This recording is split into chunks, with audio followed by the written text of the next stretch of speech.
நான் ஆத்மார்த்தமாக தான் அவங்கள மதித்தேன், ஆனால் அவங்க என்னை மதிக்கலை. ஆழமான அன்பு பாசத்துக்கு அர்த்தம் இல்லாமல் போயிடுச்சு. நான் அவங்ககிட்ட ரொம்ப உண்மையாக நடந்துக்கிட்டேன், ஆனால் அவங்க என்கிட்ட உண்மையாக நடந்துக்கல.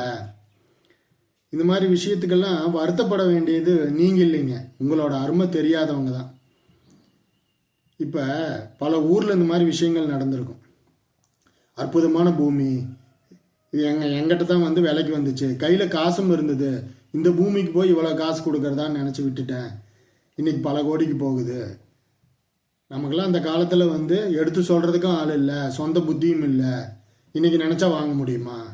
இப்படி பல பேர் சொல்லி கேள்விப்பட்டிருப்போம். 3 வருஷத்துக்கு முன்னாடியே சொன்னாங்க தங்க விலையெல்லாம் ரேட் ஏறப்போகுதுன்னு.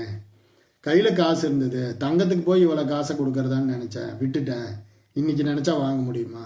இப்படி சொல்லியும் கேள்விப்பட்டிருப்போம்.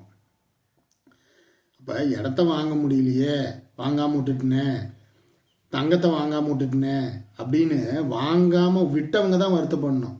அந்த இடமோ தங்கமோ வருத்தப்படக்கூடாது, வருத்தமும் படாது இல்லைங்களா? அந்த மாதிரி தெய்வீகமான விஷயத்த பண்ணியிருக்கிறீங்க, தெய்வத்தால் கண்டிப்பாக போற்றப்படுவீர்கள். அதுக்காக வருத்தப்பட வேண்டியது நீங்கள் இல்லைங்க, உங்களோட அருமை தெரியாமல் உங்களை இழந்துட்டோமே அப்படிங்கிறவங்க தான் வருத்தப்படணும்.